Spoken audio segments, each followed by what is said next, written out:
दोस्तों नमस्कार। दोस्तों, समय की जरूरत और सत्ता पाने की जरूरत बड़े बड़े राजनीतिक दलों को उनकी विचारधारा से डिगा चुकी है। लेकिन कोई राजनीतिक दल अपनी विचारधारा, जिसके जरिए उसकी पहचान होती है, अगर उस पहचान को ही बदलने की स्थिति में आने लगे तो आप क्या कहेंगे? दरअसल मौजूदा वक्त में आज हम एक ऐसे राजनीतिक दल का जिक्र कर रहे हैं और एक ऐसे संगठन का जिक्र कर रहे हैं जो अपनी जमीन को बदलने को तैयार है, क्योंकि समय की जरूरत, सत्ता को बरकरार रखने की जरूरत, और सामने यूपी चुनाव है और उसके बाद 2024 में लोकसभा चुनाव है। और इस पार्टी का नाम है भारतीय जनता पार्टी यानी बीजेपी, और संगठन का नाम है राष्ट्रीय स्वयंसेवक संघ यानी आरएसएस। जरा कल्पना कीजिए, 32 बरस पहले इस देश के भीतर में एक संघर्ष सामाजिक तौर पर जिसने इस देश की सियासत को मोड़ दिया था, वह देखने को मौका मिला था। वो मंडल का युग था और उसके ठीक समानांतर बीजेपी ने कमंडल की परिस्थितियों को इस देश में खड़ा किया। मंडल और कमंडल की राजनीति ने इस देश की सियासत की चूल्हे हिला दी थी, लेकिन वो 32 साल पुराना वाकया है। मंडल ने इस देश के भीतर में क्षत्रपों को जन्म दिया, जो जातियों के आधार पर सियासत करते हुए आगे बढ़ते चले गए। और कमंडल ने इस देश के भीतर में बीजेपी को हिंदू पार्टी, या फिर कहें बीजेपी की पहचान शायद ऊंची जाति, या फिर कहें हिंदुत्व की उस विचारधारा के साथ ओतप्रोत खुद को दिखाने का मौका दे दिया, जहां उसने सीधा आरोप कांग्रेस पर मुस्लिम तुष्टीकरण का लगाया। उसने सीधा आरोप क्षत्रपों पर जातियों की राजनीति और उनकी गोद में खेलने का आरोप लगाया, और खुद को इन सब से हटकर देश की राष्ट्रीय पार्टी, हिंदू पार्टी और इसके साथ साथ शायद समूचे देश को ही अपनी सियासत के आंगन में नचाने की परिस्थितियां इस पॉलिटिकल पार्टी ने खड़ी की। संघ ने इसमें भरपूर साथ दिया। लेकिन अब ऐसा क्या हो चला है जब चीजें बदल रही है? अब ऐसी कौन सी परिस्थिति आ गई है जिसमें कमंडल को छोड़ना बीजेपी चाह रही है, कमंडल को सत्ता के लिए छोड़ना आरएसएस चाह रही है, और मंडल की सियासत को आरएसएस और बीजेपी ने आत्मसात करना शुरू कर दिया है। बीजेपी के भीतर संगठन के तौर पर देखना शुरू कीजिएगा तो आपको वहां पर कोई अब ब्राह्मण नजर नहीं आएगा। आपको वहां पर जातीय समीकरण नजर आएंगे, ठीक वैसे ही जैसे मोदी मंत्रिमंडल में आपको 27 ओबीसी नजर आते हैं। दर्जन भर वहां पर पिछड़े तबके से जुड़े मंत्री बनते हुए नजर आते हैं। लेकिन जिक्र अपर कास्ट का नहीं, ऊंची जाति का नहीं, और ब्राह्मण का तो बिल्कुल नहीं। तो जरा 2-3 चीज दिमाग में रख लीजिए। आरएसएस जिस राजनीति को बदलना चाहती थी वह फेल हो चुकी है। अब उसकी हद से बाहर राजनीति जा चुकी है। राजनीति सत्ता की खातिर आरएसएस को जिस लिहाज से बदलना चाहती है वह उसमें सफल होने लगी है। यानी राजनीतिक खेमेबंदी को, और खेमेबंदी ने संघ को बदलना शुरू कर दिया है। संघ राजनीति को बदलने में जब फेल हो गई तो विकास की राजनीति या फिर कमंडल की राजनीति भी जाति राजनीति के पीछे चली गई। और इन सब के बीच सबने कहा समय की जरूरत यही और सत्ता को बरकरार रखने की जरूरत यही। तो आइए आज जरा परत दर परत समझ लीजिए, क्योंकि 32 बरस पहले मंडल का आंदोलन इस देश में खड़ा हुआ था तो विरोध करने के लिए बीजेपी ही थी। और तब से लेकर 2014 तक बीजेपी लगातार यह कहती चली आई कि जातीय आधार पर राजनीति बंद होनी चाहिए। जो काबिल है, जो गरीब है, गरीब को सुविधा मिलनी चाहिए, काबिल को हक मिलना चाहिए। लेकिन यह परिस्थिति अब कैसे, किस रूप में बदलती चली जा रही है, खुद बीजेपी और आरएसएस के भीतर हमें लगता है कि आज उन पन्नों को खोलने की जरूरत है। क्योंकि बीते एक हफ्ते चित्रकूट में जो मंथन हुआ है, उस मंथन के सच यही है कि संघ अपने तौर पर मान चुका है कि अयोध्या हो या धारा 370 हो, उसके बाद भी नरेंद्र मोदी का चेहरा ही क्यों ना हो, लेकिन राज्यों में 1-2 नहीं बल्कि 8 राज्यों में बीजेपी को हार क्यों मिली। राज्यों की फहरिस्त सामने है। दिल्ली में हार मिली, झारखंड में हार मिली, महाराष्ट्र में हार मिली, हरियाणा में अपने बूते सरकार बना पाने की स्थिति में नहीं थे, मध्य प्रदेश में हार मिली, पंजाब में हार मिली, छत्तीसगढ़ में हार मिली, राजस्थान में हार मिली। इस हार के साथ वह मुद्दे क्यों गायब हो गए? तो आज पन्ने जब खोलेंगे तो अतीत के पन्नों को भी खोलना होगा कि ऐसा क्या हुआ था 89, 91, 93 के बीच, जब बीजेपी कमंडल के रथ पर सवार थी और उसके बावजूद भी सत्ता उसके अनुकूल उस रूप में कभी नहीं हो पाई जो मौजूदा वक्त में मोदी ने कर दिखाया, और संघ धराशायी हो गई। संघ को पाठ बीजेपी ने पढ़ाया कि आप ब्राह्मणवाद छोड़िए, आप हिंदूवादी पार्टी होना चाहते हैं तो जितने भी प्रांतों में अलग अलग प्रचारक हैं जिनके हाथों में आपने कमान सौंपी हुई है उसे बदल डालिए। बदलने की कवायद शुरू हुई और जो भी प्रांत प्रचारक आपको देखने को मिलेगा उसमें आपको अब ओबीसी नजर आएगा, एससी एसटी नजर आएगा, आपको ब्राह्मण नजर नहीं आएगा जो एक दौर में पूरी एक कतार होती थी। तो मंडल को बीजेपी के जरिए संघ ने जिस रूप में आत्मसात किया वह बीजेपी के लिए सत्ता समीकरण उसके अनुकूल कैसे बने रहे, और यही प्रक्रिया होते होते आखिर में सरकार और संघ के बीच कल तक जो तालमेल बैठाते थे कृष्ण गोपाल, उनकी जगह पर अरुण कुमार को ले आया गया। अरुण कुमार कौन है? अरुण कुमार वही शख्स हैं जिन्होंने कश्मीर में 35A को लेकर एक बड़ी लकीर खींची और उसके बाद वह इस देश के गृहमंत्री अमित शाह के नजदीक आ गए। ये वही शख्स हैं जो नजदीक रहे जितेंद्र सिंह के, जो कि पीएमओ में प्राइम मिनिस्टर के साथ हैं। ये वही शख्स हैं जिनकी करीबी अनुराग ठाकुर के साथ हिमाचल प्रदेश में प्रांत प्रचारक के तौर पर रहने के दौरान भी हुई। आज अनुराग ठाकुर इस देश के सूचना प्रसारण मंत्री हो गए हैं।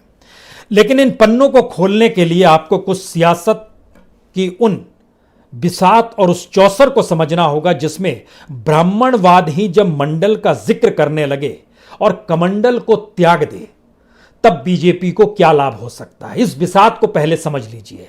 मंडल कमंडल का लाभ इस देश में किसे मिला? कमंडल का लाभ इस देश के हिंदुओं को नहीं मिला। मंडल का लाभ इस देश के भीतर में पिछड़ी जातियों को नहीं मिला। इस देश में सियासत जरूर चमकी, यह भी एक सच है। सियासत सियासी लाभ पहुंचाती रही मंडल कमंडल के जरिए। इसलिए जब आप पन्नों को खोलिएगा तो आपके जहन में तुरंत आएगा कि कमंडल के तुरंत बाद यानी 6 दिसंबर 1992 के बाद वो कौन सी परिस्थिति थी जिसमें कल्याण सिंह राज्य के मुख्यमंत्री नहीं बन पाए, जबकि ग्राउंड जीरो तो अयोध्या का वही था, उत्तर प्रदेश ही था, और उस सियासत में भी उसके बाद नहीं पा पाए लेकिन उससे पहले थे। यानी कमंडल अगर अपनी पराकाष्ठा पर पहुंच जाए जहां पर वो चीजों को पूरा कर दे, उसके बाद उसे नए मुद्दे चाहिए। तो जो नए मुद्दे निकल कर आ रहे हैं उसमें भी ध्यान दीजिए। कुरुक्षेत्र का मंथन जो आरएसएस ने किया, उसने इस बात को समझा कि एक वक्त धारा 370 थी, एक वक्त अयोध्या था, एक वक्त उसके साथ कॉमन सिविल कोड था। इन 3 मुद्दों में से 2 मुद्दे बीजेपी के मामले आरएसएस को लेकर सफल हो चले हैं, सिर्फ कॉमन सिविल कोड बचा है। तो ऐसे में 2 मुद्दों को और जोड़ा जाए। उस 2 मुद्दों में एक धर्म परिवर्तन पर कानून है, दूसरा जनसंख्या नियंत्रण को लेकर राष्ट्रीय कानून बनाने की जरूरत है। इसका जिक्र भी होने लगा है। सवाल सिर्फ इतना है कि उत्तर प्रदेश से पहले इन चीजों को उभारा जाए या 2024 के लोकसभा चुनाव से पहले बकायदा बीजेपी के मैनिफेस्टो के जरिए उभारा जाए। लेकिन बात इससे भी नहीं बनती है, क्योंकि 32 साल पहले और 32 बरस के सफर में जो पहचान आरएसएस ने अपने हिंदुत्व के आसरे रखी, अपर कास्ट के जरिए रखी, ब्राह्मणों के जरिए रखी, ब्राह्मणवाद के जरिए रखी, बीजेपी ने अपनी सत्ता को साधने के लिए संघ का बाखूबी इस्तेमाल किया। लेकिन क्या वाकई अब अगर संघ मंडल के रास्ते चल पड़ेगा, जहां पर एक वक्त गोविंदाचार्य सोशल इंजीनियरिंग किया करते थे, और उस वक्त याद कीजिए लाल कृष्ण आडवाणी मंडल के रथ पर सवार थे।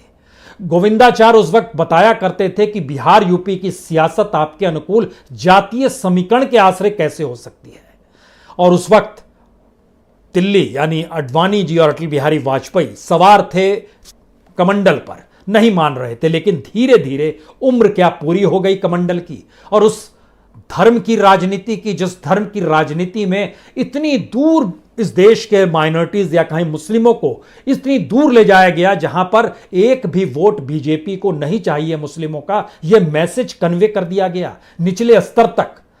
और इस देश के भीतर में हिंदू पार्टी सिर्फ बीजेपी है, यह भी कन्वे कर दिया गया इस देश के भीतर में। यानी उत्तर प्रदेश के चुनाव के भीतर का मैसेज बहुत साफ निकल कर आ रहा है।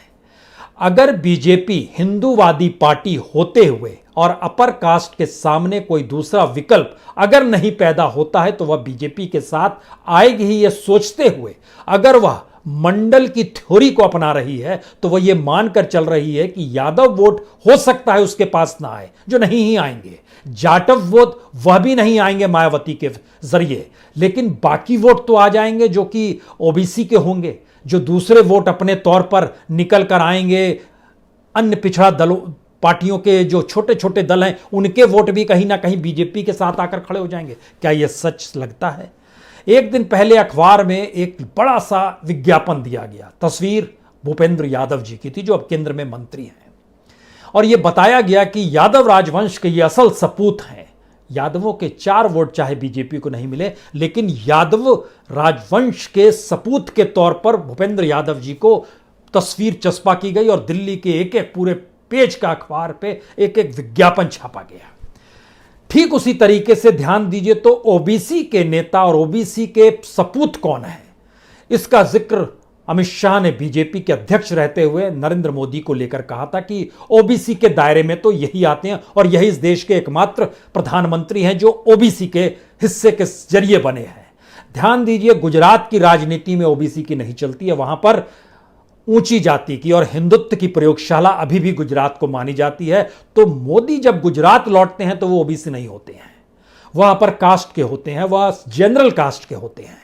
ठीक उसी तरीके से जैसे पटेल जो है वह वहां पर जनरल कास्ट में आता है। हार्दिक पटेल के साथ मुसीबत यह वहां पर ओबीसी में नहीं आते हैं, लेकिन देश के दूसरे हिस्सों में पटेल जो है वह ओबीसी में आता है। ठीक उसी तरीके से गुजरात में पहले मोदी जो थे यह तेली के तौर पर थे और यह जनरल कैटेगरी में आते थे, लेकिन उसके बाद यह ओबीसी की कैटेगरी में गुजरात में भी आने लगे और उसके बाद इस देश के भीतर में ओबीसी की सियासत किस रूप में चल पड़ी यह भी छुपा हुआ नहीं है। आप कहेंगे इस बात का जिक्र इस दौर में क्यों बीजेपी को समझ में आया? हमें लगता है 2-3 चीजें समझनी चाहिए। 1989 में जब मंडल कमंडल का संघर्ष शुरू हुआ, उस वक्त जनता दल, अगर आप उत्तर प्रदेश के भीतर झांकेंगे तो जनता दल को सबसे ज्यादा सीट मिली थी 1989 में। मुलायम सिंह यादव मुख्यमंत्री बने थे, 208 सीट मिली थी जनता दल यूनाइटेड को। उस समय अलग नहीं हुआ था उत्तराखंड, दोनों मिले जुले थे, तो 425 सीट हुआ करती थी और लगभग 1.25 करोड़ वोट मिले थे जनता दल को। उसके बाद उसमें से समाजवादी पार्टी निकली, जनता दल अलग रह गई, बीएसपी बनी, बीएसपी ने चीजों को बांटना शुरू किया। और लेकिन मंडल कमंडल का जो पूरा पराकाष्ठा थी वो 1991 में उत्तर प्रदेश के चुनाव में नजर आती है। बीजेपी कमंडल की जिस रथ पर सवार थी उसमें बीजेपी 221 सीट जीतती है, कल्याण सिंह मुख्यमंत्री बनते हैं।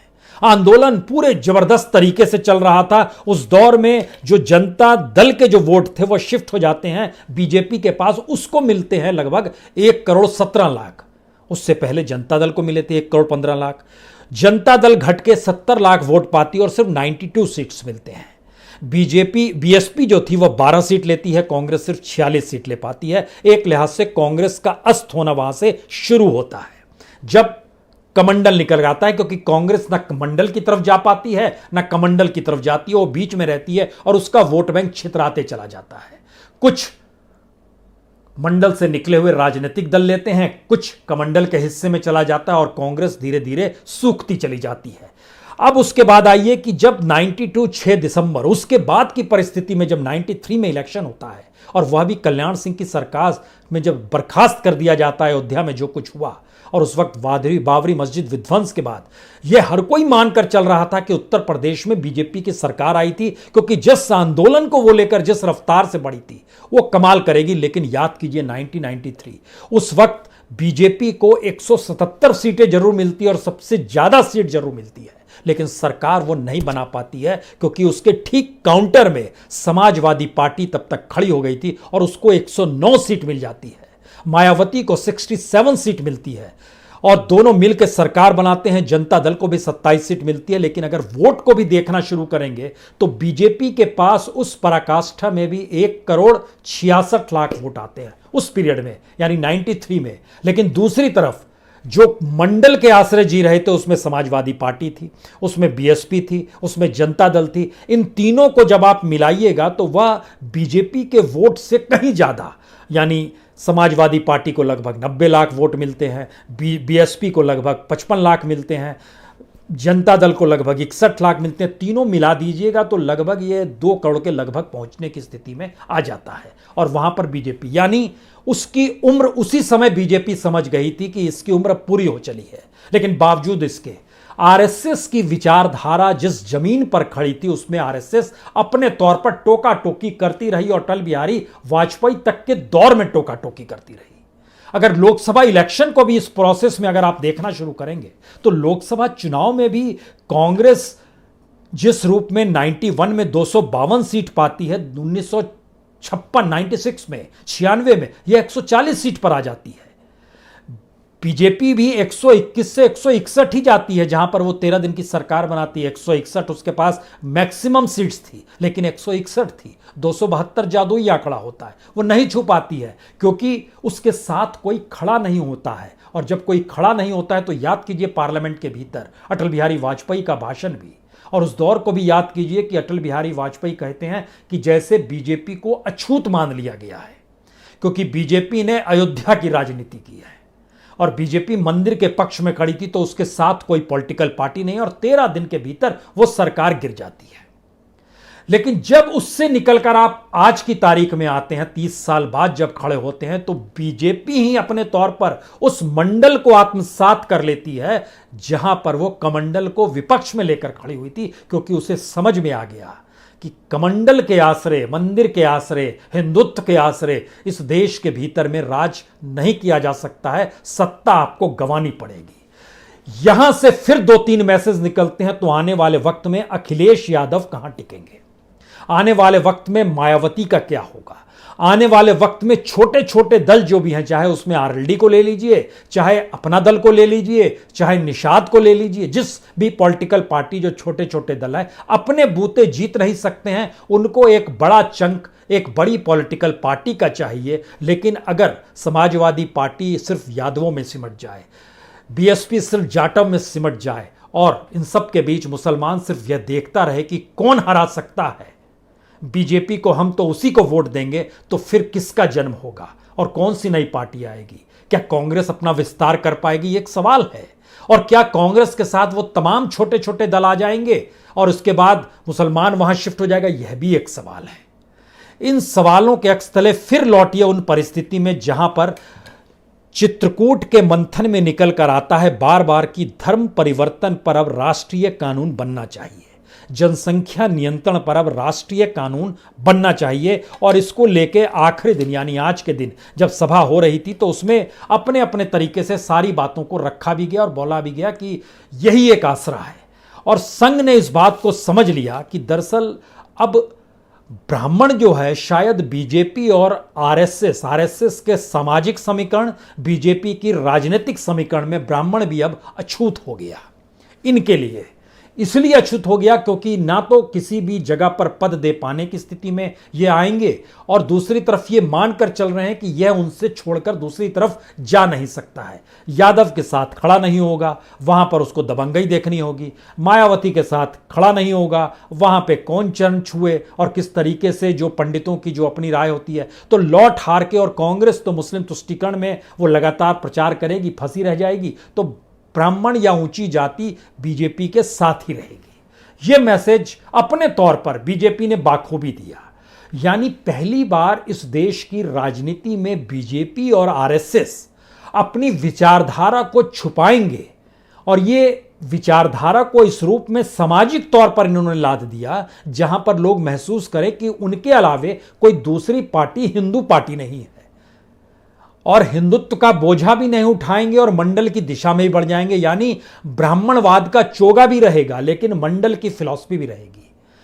अब अगर बीजेपी सरीखी राष्ट्रीय पार्टी और आरएसएस सरीखा सामाजिक सांस्कृतिक संगठन जो खुद को कहते हैं, तो क्या यह माना जाए कि जिसका जिक्र आरएसएस राजनीतिक शुद्धिकरण के आश्रय करती रही, यहां पर वह फेल हो चली है? फेल होने का जिक्र हमको लगता है यहां पर आपको समझ में आएगा कि जब कृष्ण गोपाल को हटाया गया और अब अरुण कुमार वहां पर आए हैं। अरुण कुमार के आने का मतलब सिर्फ ये नहीं है कि किस तरीके से इन्होंने जम्मू कश्मीर स्टडी सेंटर जो है, जो जिस रास्ते में जहां पर बीजेपी हेडक्वार्टर है, उसी सड़क पर ही जो गांधी पीस फाउंडेशन है उसके बगल में एक प्रवासी भवन है, वहीं पर जम्मू कश्मीर स्टडी सेंटर है, जहां पर अरुण कुमार स्टडी करते हुए आर्टिकल 335A जो जम्मू कश्मीर से हटाना था उसके लिए उन्होंने पूरा का पूरा पर्चा तैयार किया और उसको पर्चे को पूरे के पूरे को लाकर पढ़ दिया देश के गृह मंत्री ने पार्लियामेंट के भीतर में कि अब इसको हटाने की जरूरत है, और इसको हटा दिया गया। तो इस तरीके से इनकी एंट्री सरकार के करीब होती है। लेकिन दूसरी बड़ी बात है कि कृष्ण गोपाल की पहचान उत्तर प्रदेश के भीतर में योगी के साथ खड़े रहने की रही है, और योगी को सही मायने में जिस दौर में मोदी और योगी आमने सामने थे तो संघ उनके पीछे अगर किसी जरिए खड़ा था तो कहा जाता है कि संघ और सरकार के बीच जो तालमेल बैठा रहे थे उस समय कृष्ण गोपाल, संभवतः वो कहीं ना कहीं इस रूप में संगठन और आरएसएस के भीतर मुखर थे कि आरएसएस को अपनी विचारधारा को नहीं खोना चाहिए, उस सोच को पूरी तरह तिलांजलि नहीं देनी चाहिए। लेकिन सवाल यह था कि सत्ता और समय को देखकर आरएसएस भी बदल जाए या ना बदले, और यहीं पर उनको बाहर किया गया। लेकिन दूसरा हिस्सा देखिए, अयोध्या मंदिर में लेकर जब घपले घोटाले का जिक्र चंपत राय से जुड़ा, चंपत राय जो कि 1992 में चले जाइएगा, 1991-92 में, तो सही मायने में असल ब्रेन उन्हीं का कहा जाता है जो कुछ हो रहा था अयोध्या में, और 6 दिसंबर को 1992 को लेकर भी उन्हीं का ब्रेन कहते हैं काम कर रहा था।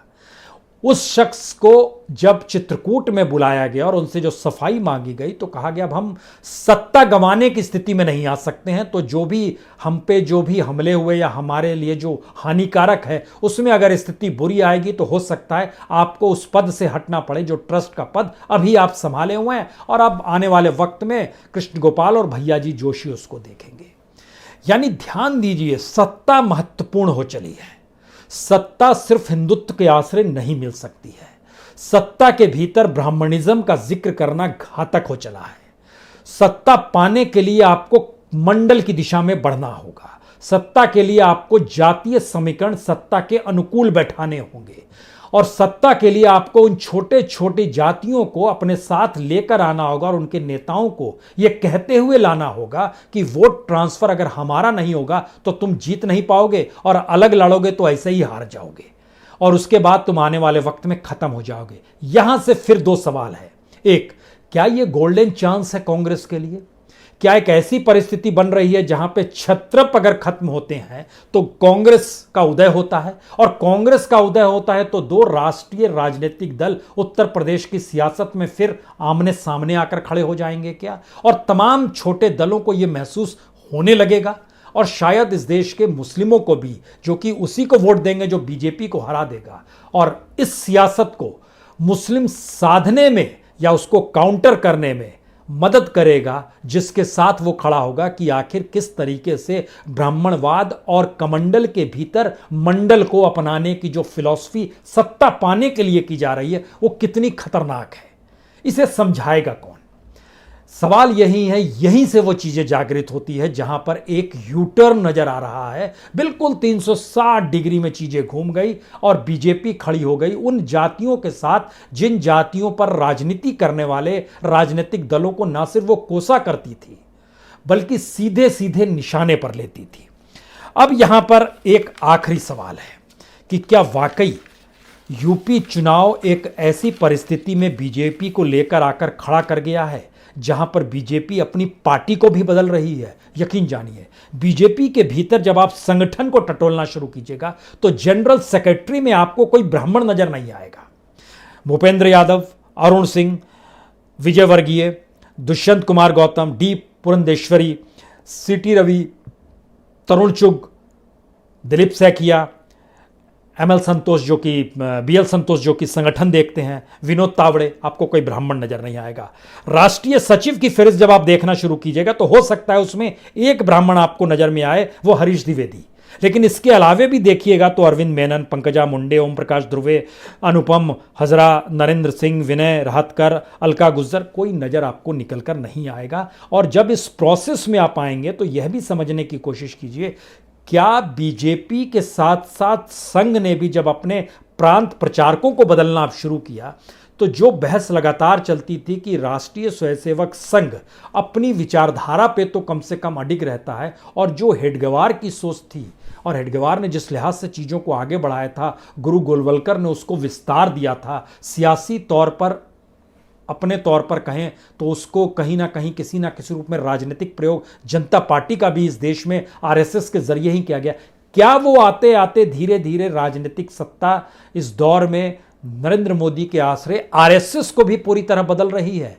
तो फिर एक आखिरी सवाल, 100 बरस संघ के पूरे होने जा रहे हैं। क्या इस 100 बरस अगर 2024 में इसी मंडल के आश्रय मोदी सत्ता में आ जाते हैं, 2022 में इसी मंडल की सियासत के आश्रय बीजेपी सत्ता में बरकरार रह जाती है, तो क्या 2025 में जब 100 साल आरएसएस के पूरे होंगे तो वह कमंडल, हिंदुत्व, ब्राह्मणवाद इन सब का जिक्र करेगा, या वह भी उसी धारा को अपना चुका होगा जो धारा सत्ता के अनुकूल हो, जिसमें मंडल की प्राथमिकता होगी, जिसमें जातीय समीकरण सत्ता के साथ मेल बैठाकर सत्ता को बरकरार कैसे रखें इस सोच को आगे बढ़ाएगी?